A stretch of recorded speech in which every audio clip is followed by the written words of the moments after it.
Aujourd'hui, je vais vous parler de mon histoire et comment en fait mon asthme est en train de se dissiper et pourquoi et comment. Alors moi j'ai de l'asthme depuis que je suis adolescente. Donc j'ai un traitement de fond que je prends jamais et j'ai toujours besoin sur moi d'une ventoline que je prends habituellement 1 à 5 fois par jour.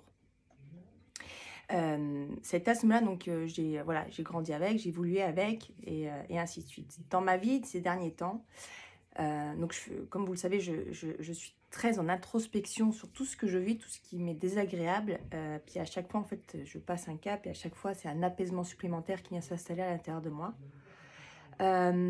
Et en fait, il y a une grande chose que j'ai compris, que j'ai su analyser et je vais vous donner cette analyse, en fait, qui va vous permettre de comprendre à quel point l'introspection, en fait, et à quel point d'aller mettre de la conscience, c'est extrêmement important.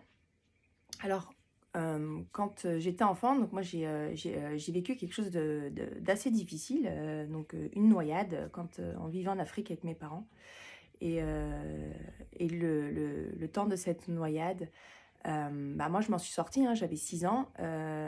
Mon frère lui s'est débattu et s'est servi, du cadavre d'un homme qui venait de se noyer, qui était le ami de mes parents et père de famille de 4 enfants. Mon frère a réussi à s'en sortir grâce à ça et juste avant, j'ai dû abandonner mon frère qui me criait dessus de me supplier de ne pas l'abandonner et ce que j'ai dû faire pour ma survie.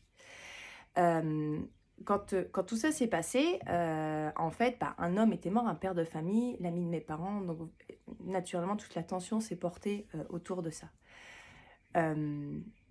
Avec le temps maintenant et avec l'expérience, j'ai su reconnaître que cette partie-là de moi qui était enfant n'a pas été reconnue en fait.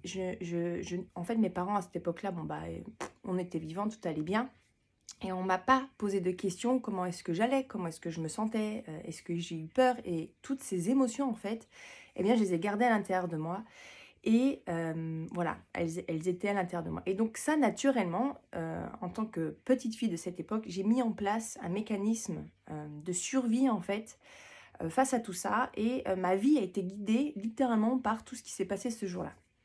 Donc beaucoup de choses se sont déliées parce que j'ai réussi à mettre en lumière déjà beaucoup de choses. Et là, dernièrement, ce qui vient de se passer, et c'est juste un truc de fou, c'est que je me suis rendu compte que l'asthme, en fait, c'est me priver d'air. Je me prive d'air, voilà, je ne peux plus respirer parce on m'empêche cet étouffement, en fait, je n'ai plus d'air. L'homme qui est mort en Afrique, c'est la même chose, il s'est noyé, il n'avait plus assez d'air pour respirer. En plus de ça, depuis mon adolescence, et maintenant avec le recul, je suis capable de le dire et de le voir.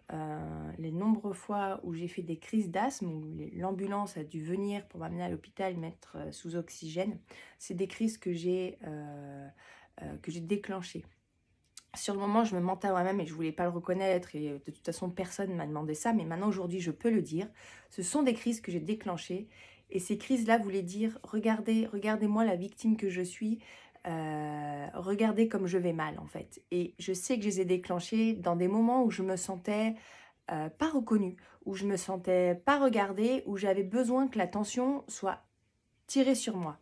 Exactement comme j'ai un traitement de fond qui suffirait justement à ne pas avoir cette ventoline partout avec moi, qui m'empêcherait de la prendre tous les jours. Et ce traitement de fond, en fait, je ne l'ai jamais pris parce que j'ai besoin qu'on me voit prendre cette ventoline et que je puisse faire peine, en fait, et que je puisse en tout cas attirer de l'attention. Donc, il n'y a pas longtemps, j'ai reconnu cette part victime en moi. La partie de moi qui se victimise, en fait, dans beaucoup de plans de sa vie. Même si je parais de quelqu'un de résilient, de fort, qui va toujours de l'avant, j'ai quand même une grande part où il y a cette part de victime en moi qui existe. Et j'ai su reconnaître et j'ai su analyser d'où est-ce qu'elle venait.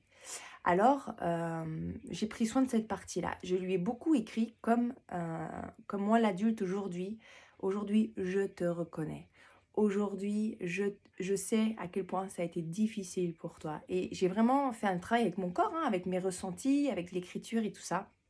Et là maintenant, ça fait 3 semaines. Mon asthme a littéralement disparu. Toute ma vie, tous les jours, je prenais 1 à 5 fois un besoin en fait que je ressens plus du tout aujourd'hui. Donc on va voir, ça ne veut pas dire que voilà, je suis complètement sortie de ça, mais en attendant, il y a vraiment quelque chose qui s'est libéré. Et c'est pour ça que c'est extrêmement important de faire ces introspections sur soi et d'aller comprendre en fait quel schéma, à quel mécanisme je réponds. Parce que là, je vous parle de ce problème avec l'asthme, mais évidemment que cette partie-là venait aussi toucher d'autres sphères de ma vie. Donc sur le plan de la santé, ça venait toucher l'asthme, et il y a d'autres plans aussi, d'autres dimensions de ma vie sur lesquelles c'était impacté et qui se sont littéralement envolées. Voilà, j'espère que cette vidéo vous aura servi et appris à mieux cheminer, à mieux comprendre quelle est l'importance en fait d'aller travailler sur soi pour pouvoir se délivrer. Je vous remercie beaucoup de m'avoir écouté jusque-là et je vous dis à très bientôt.